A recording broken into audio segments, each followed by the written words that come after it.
Good morning, happy Monday, and welcome to Moving Forward with Hope, Happiness, and Heart.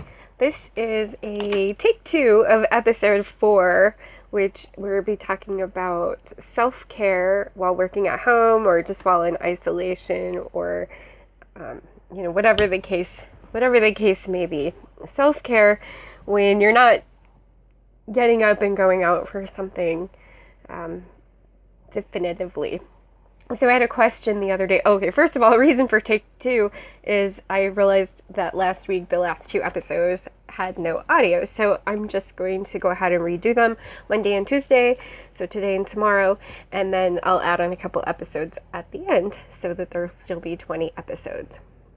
Alright, so we're talking about self-care because I've seen that question come up in some other groups that asking about, how are you taking care of yourself while you're working at home or maybe just not working at all. One person specifically that caught my eye was asking about, feeling like she was letting herself go wearing just t-shirts and sweats. And I have some pretty strong opinions about that. I think, actually, it's whatever makes you happy, okay? So if you're feeling like, oh my gosh, I feel like such a slug wearing these, t-shirts and sweats, then, get up and, it just really depends on what level you're talking about. So if you're stuck at home all the time, you can start to feel like depressed even, maybe you're feeling hopeless or just sad or drained.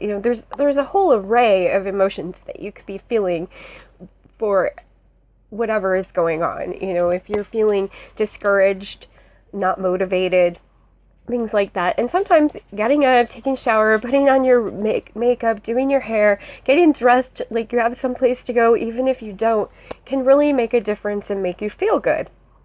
Now, if it's just the social conditioning of feeling like, oh, I shouldn't be doing this, then that's a different story. Maybe you decided to take a lazy weekend one time or something, and then you start to feel guilty and you're beating yourself up. Something like that. I don't agree with that. If that's what, sometimes we just need to take a lazy day or a lazy weekend, or, for some of us, that kind of stuff, getting up, getting dressed, doing your hair and your makeup doesn't matter as much. Everyone's different. We all have different viewpoints. I challenge you to question your beliefs around that, though, because a lot of it, I'm big on social conditioning, and I think that a lot of times the social conditioning that we experience, and it's there no matter what culture you live in. There's some kind of social conditioning that sets sort of these unwritten expectations, some unwritten and unspoken, and some of them are spoken. So it's totally up to you. I don't really wear makeup very often because I don't like the chemicals in it. I didn't get around to doing my hair yet this morning, so I just kind of let it dry naturally, which I actually do that a lot because it looks okay like that, I think, and maybe not, if I get some comments, but I probably let it dry naturally and just do, I kind of comb it out and do what it does about half the time, and then I use a straight iron or something on it about half the time too. So it just kind of depends on what I have going on or how I'm feeling. If I'm just running errands and stuff, I'll kind of go with the more natural look. If we're going out, I'll usually do a little bit more to it. And then family get-togethers, that's probably about 50-50, things like that. So it just depends on how you're feeling, and I think that we do have a tendency to put too much emphasis on the superficial. At the same time, there are times when that's just what you need, that it makes you feel good to look your best, to put on some makeup, I have people saying, I just throw on some nice lipstick and that's all I need to do. So that's great. I used to do mascara more often, a little mascara, a little lipstick, and that was good for me because I just prefer the more natural look most of the time.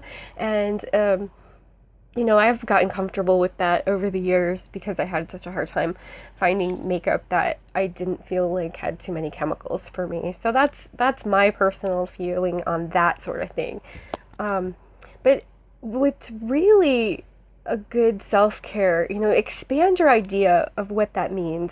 You can wear comfortable clothes. You can wear a t-shirt and sweats, or a nice cotton blouse and some stretch pants or leggings or something cute. I have a lot of cute leggings, different patterns and stuff, so that it's fun. And actually, for a while, I refused to wear leggings because I thought I was too old for that, and that was probably I got over that like 5 years ago or so, and I was just like, oh, okay, this, okay. Someone talked to me, why don't you wear some leggings? You're whatever. So I tried it. I got some pairs, and I'm hooked now because they're super comfortable, and you can get a lot of cute. You can get some cute ones that are nice. I have like some herringbone ones, some plaid looking ones. I have like one pair of funky ones that are kind of tie-dyed that I say are kind of my fun leggings. I don't get them where they look like pajama pants, and I usually wear it with, a shirt that makes it look kind of a little more put together. So if you can wear stuff that makes you feel put together, even if it's comfortable and casual, then do that. There's no reason that your lounge stuff has to be frumpy. Just don't get frumpy lounge stuff if you're finding yourself in loungewear a lot.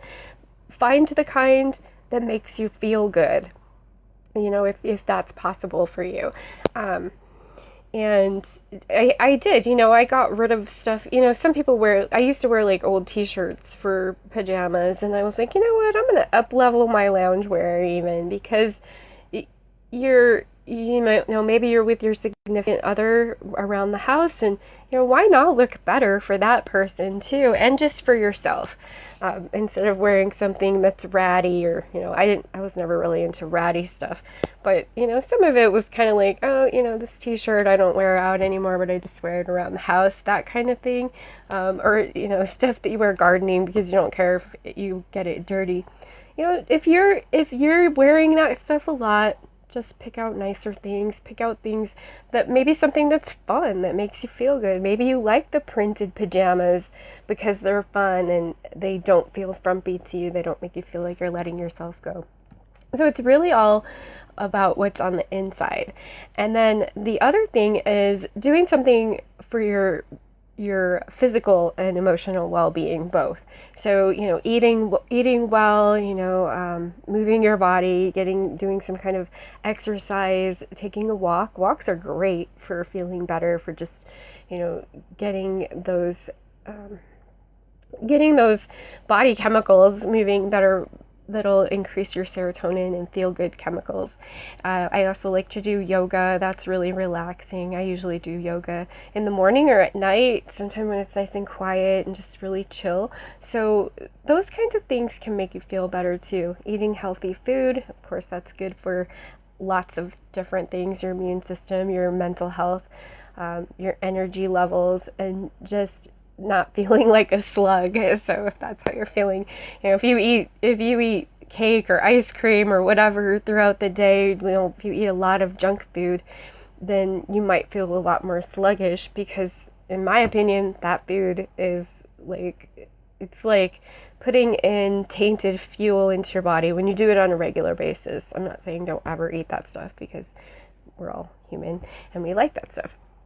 All right, so those are all things to think about. Meditation, all the uplifting stuff that we're talking about on the rest of this series can help too with self-care. So that's my tips. Share some tips of your own if you have them. Share any questions, or if you have something that you struggle with around this, drop those questions too. Let me know. We'll do some comment coaching, or I'll include it in a future video in this series, and we'll get all of those questions addressed. All right, for now, I will see you tomorrow, where we're going to be talking about the American dream and minimalism. Have a great day.